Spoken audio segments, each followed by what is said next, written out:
जे कोंडाळं आहे अजितदादांचं, ते कोंडाळं बहुतेक हा निर्णय घेऊन देत नाही आहे त्यांना, परंतु त्याच्यात नुकसान त्यांचंच आहे, आमचं काय.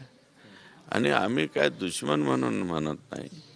धनंजय मुंडेंनी फक्त ह्या चौकशीचे हे जे आहे म्हणजे चार्जशीट होईपर्यंत आणि ते प्रकरण चालू होईल तोपर्यंत पदावरती राहू नये, कारण ते पदावर राहिल्यामुळं या सगळ्या जे काही याच्यातले आरोपी आहेत आणि हा जो तपास आहे याच्यावरती प्रभाव पडू शकतो.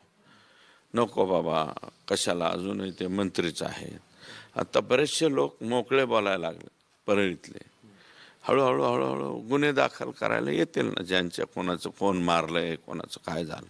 40 लाखात कोणाचं, मी कालच सांगितलं ना, तो पट्टेवाला त्याचं खरोखरच मर्डर झालं आणि 40 लाखात जिरून टाकला.